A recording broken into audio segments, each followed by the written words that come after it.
आज का हमारा टॉपिक लव के ऊपर है। और लव शब्द सुनते ही हमारे दिमाग में सिर्फ लड़का और लड़की की इमेज ही आती है। पर प्यार हर रिश्ते की नींव होती है। तो आजकल सिर्फ लड़का और लड़की नहीं, प्यार में जो रिश्ता है वो सब में कुछ न कुछ प्रॉब्लम है और बढ़ती जा रही है। चाहे वो हस्बैंड वाइफ का रिश्ता ही क्यों ना हो, डिवोर्स के केस भी बढ़ते जा रहे हैं। सास बहू को तो छोड़ दो, फैमिली में बच्चों और माँ बाप के बीच में भी काफ़ी सारे कॉन्फ्लिक्ट है। कई लोगों से मैंने सुना है कि रिश्ते संभलना अब मुश्किल हो रहा है। वैसे आज की वीडियो का फोकस लड़का और लड़की के प्यार के ऊपर ही है, क्योंकि आजकल इसी टॉपिक को लेकर बहुत सारे लोग टेंस हैं। एक दूसरी बात, जो भी ये प्यार के रिलेटेड प्रॉब्लम चल रही है, टेंशन चल रही है, उसमें एक ब्लेम गेम चल रही है कि लड़कियां बहुत इमोशनल हैं और उसी की वजह से ये सारी प्रॉब्लम ज़्यादा बढ़ रही है। बात बिल्कुल सही है, पर ये ब्लेम करने से पहले दूसरी बात ये भी सोचनी है कि अगर लड़कियों में इमोशन कम हो गया तो वो फैमिली को संभाल नहीं पाएगी, ना ही एक बच्चे को जन्म दे पाएगी, ना ही फैमिली को आगे सपोर्ट कर पाएगी। उसके इमोशनल नेचर की वजह से ही वो एक इंसान के साथ पूरी लाइफ काट सकती है। हाँ, अब हमें ये देखना है कि ये इमोशन का फ़ायदा कोई और ना उठाए। बस हमें साथ मिलकर एक दूसरे का सपोर्ट करके इस सिचुएशन को हैंडल करना होगा।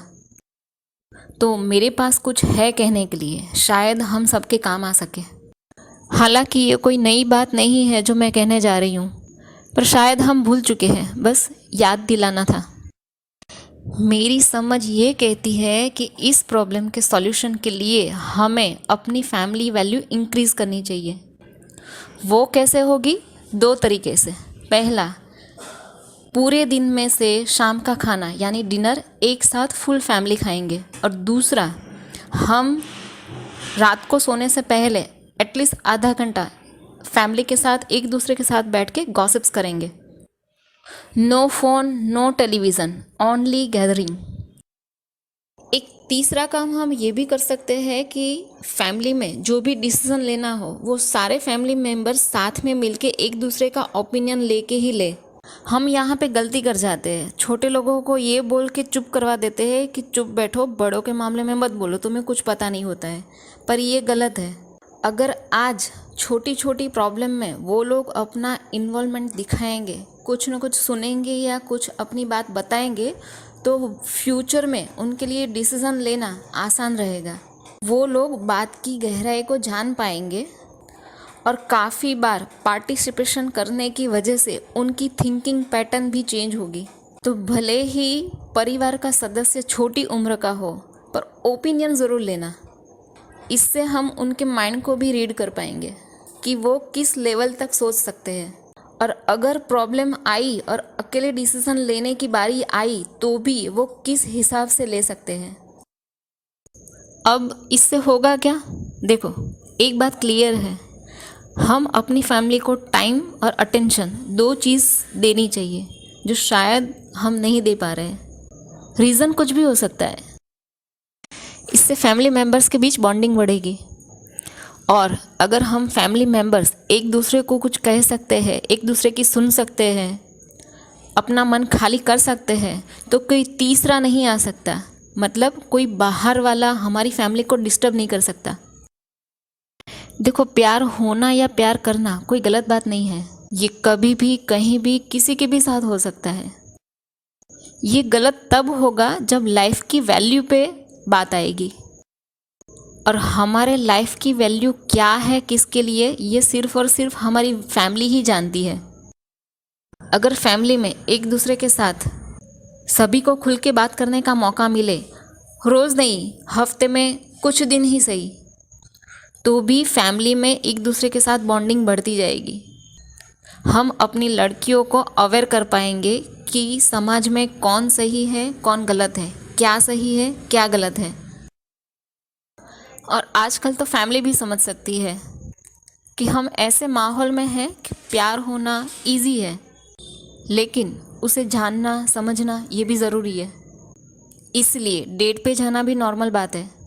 अगर मिलेंगे नहीं, एक दूसरे को समझेंगे नहीं, तो डिसीज़न अच्छे से नहीं ले पाएंगे। तो अगर फैमिली मेम्बर्स में किसी के भी साथ अगर अच्छी बॉन्डिंग होगी तो वो बंदा या बंदी अपने भाई बहन मम्मी पापा किसी को भी बोल के जाएगा या जाएगी। या फिर उन लोगों के रिलेशन के बारे में फैमिली मेम्बर्स में भी किसी न किसी को तो पता होगा ही। तो इससे होगा ये कि 1% भी गलत होने का चांस घट जाएगा। सामने वाला इंसान भी कुछ गलत करने से पहले 2 बार सोचेगा और रिस्क फैक्टर कम हो जाएगा। साथ में अभी ये वक्त आ चुका है कि सभी फैमिलियों को अपनी बेटियों से खुल के बात करनी होगी कि जब तक शादी ना हो तब तक फिज़िकल रिलेशन नहीं बनाने हैं, क्योंकि ट्रैप करने वाला इंसान 2 चीज़ों पे वार करेगा। पहला, इमोशनल वुंड, अगर उसके अंदर कोई घाव है इमोशनल, वो उसको भरने की कोशिश करेगा, उसके पास आने की ट्राई करेगा। और दूसरा है फिज़िकल होने के लिए, क्योंकि सबको पता है कि लड़कियां एक बार फिज़िकल हो गई तो हमें छोड़ के कहीं नहीं जाएगी। और जो सच में हमसे प्यार करता होगा वो इंसान फ्यूचर प्लान देखेगा, फ्यूचर प्लान करेगा, अपनी फैमिली या अपनी फैमिली मेम्बर्स को इन्वॉल्व करेगा। उसका फोकस शॉर्ट टर्म से लॉन्ग टर्म में ज़्यादा होगा, क्योंकि उसे 2 पल का नहीं जीवन भर का साथ चाहिए होगा। इसमें एक दूसरी बात भी है कि प्यार अंधा होता है, ना कुछ देखने देता है ना कुछ दिखाता है। पर इसके साथ एक दूसरी बात भी सही है कि हमारा जैसा एटमॉस्फेयर होता है, जैसा ऑरा होता है, हम या हमसे अट्रैक्ट होने वाला व्यक्ति उसी के रिलेटेड ऑरा वाला होता है। मतलब हमारे लिए अगर फैमिली वैल्यू कुछ मायने रखता है तो सामने वाला पार्टनर भी हमें ऐसे ही मिलेगा या ऐसे ही इंसान से हम अट्रैक्ट होंगे या प्यार होगा जिसके अंदर फैमिली वैल्यू होगी, क्योंकि यही नेचर है। हमें वैसा ही इंसान या वैसे ही इंसान की वाइब्रेशन में हम आते हैं जैसे ही हमारी सोच होती है। तो अंत में सिर्फ इतना ही कि प्यार होना या प्यार करना कोई बुरी बात नहीं है, उल्टा ये तो सबसे बढ़िया सबसे बेस्ट बात है। प्यार हमें ईश्वर तक ले जाता है, पर अपने जीवन को नष्ट करके नहीं। प्यार जीवन देना सिखाता है, प्यार हमेशा कुछ देना, सेक्रीफाइस मांगता है, देने के लिए उठता है हाथ। लेकिन वो ही हाथ जब जान लेने के लिए उठ जाए तो वो प्यार नहीं होता है। और ऐसे प्यार से हमारी बेटियों को बचाना हमारा भी कर्तव्य बन जाता है। और फिलहाल के लिए मुझे ये लगता है कि हमारा ये इनिशिएटिव काफ़ी हद तक हमें सपोर्ट कर सकता है। ट्राई कीजिए, ट्राई करने में क्या हर्ज है। देखो, फ़ायदा हो ना हो, नुकसान तो बिल्कुल नहीं होगा, ये मेरी गारंटी है।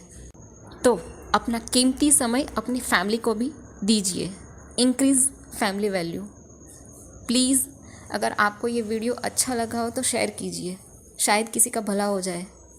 साथ में एक रिक्वेस्ट भी, अगर आपके पास कोई अच्छा सा आइडिया है तो प्लीज़ कमेंट कीजिए, शेयर कीजिए। और अगर मेरा ये आइडिया अच्छा लगा हो तो भी अगर मुझसे भी अच्छा आप बोल सकते हो या बता सकते हो किसी को, तो प्लीज़ मेरा वाला वीडियो ये कॉपी करो। बिल्कुल कॉपीराइट में नहीं लगाऊंगी, उल्टा मुझे खुशी होगी कि जो काम मैं अच्छे से नहीं कर पाई वो आप कर रहे हो। तो प्लीज़ अपना कीमती समय इस वीडियो को देखने के बाद कमेंट में भी दीजिएगा, शायद मुझे भी कोई अच्छा बेटर आइडिया मिल जाए। ये भी हमारे लिए एक जंग है और साथ में मिलके लड़ेंगे तो जीतेंगे तो खुशी होगी, लेकिन हारेंगे तो अफसोस नहीं रहेगा कि हमने कुछ किया नहीं, बल्कि खुशी होगी कि हम कुछ ना कुछ कंट्रीब्यूट कर पाए। Thank you for watching, bye.